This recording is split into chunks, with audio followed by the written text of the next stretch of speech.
Ganito ko niluluto ang requested spaghetti ng mga bata. Masarap itong iserve after nyo mabake, cheesy and creamy at higit sa lahat masarap at masustansya dahil ito ay made with Jolly Love.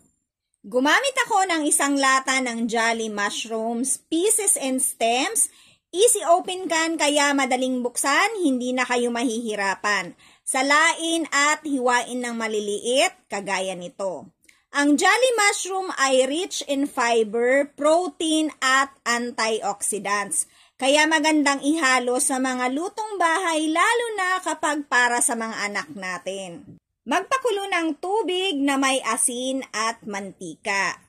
At kapag kumukulo na, ilagay ang spaghetti pasta. Sundan lang ang packaging kung ilang minuto dapat lutuin.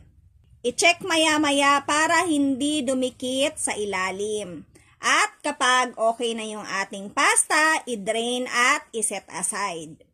Inuuna kong lutuin ang hiniwang hotdog. Mga mamis, ganito lang yung pagkakaluto na gusto natin. At kapag ganito na siya, pwede na yan i-set aside. Same pan, binawasan ko lang yung mantika. Ilagay na natin dito yung giniling na karne. Magdagdag na din tayo ng pamintang durog. Pork cubes, haluin muna natin, gisa-gisahin mabuti, at isunod na din natin ang sibuyas, bawang, at syempre ang hiniwa-hiwa nating Jolly Mushrooms. Isunod na din natin ang red bell pepper. Imekos-mekos muna natin, at idagdag na natin ang Filipino-style spaghetti sauce. Haluin ng mabuti at i-tornado na yan. Mga mamis, naglalagay din pala ako dito ng sweetened thick creamer. Haluin ng mabuti at dito sa point na to, pwede na natin ilagay yung ating nilutong hotdog. Magdagdag ng grated cheese, depende sa inyong panlasa. Pwede kayo magdagdag ng asin kung ayaw nyo ng cheese. Pero mas masarap na may cheese. At kung mahilig kayo sa oregano, pwede kayo maglagay ng oregano, yan ay optional lang.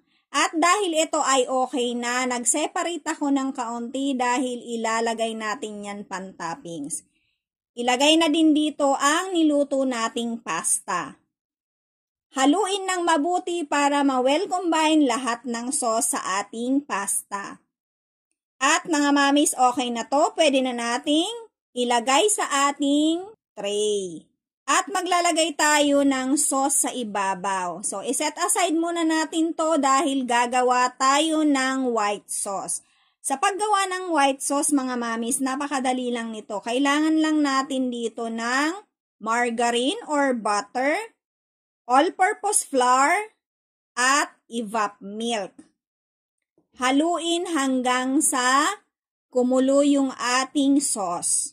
Kapag kumukulo na, kumuha tayo ng another saucepan at kailangan natin yan salain para maganda yung sauce natin mamaya. Haluin ng mabuti at ilagay yung ating quick melt cheese.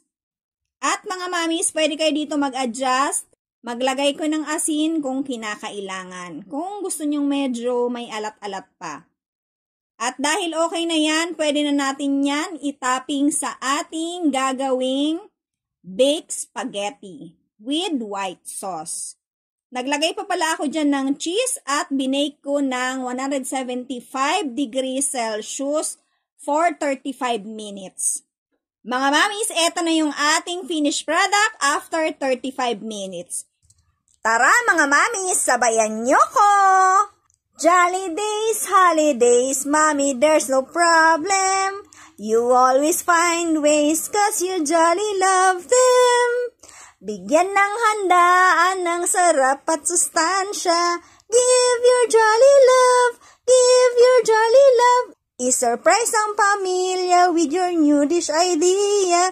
Give your jolly love, give your jolly love.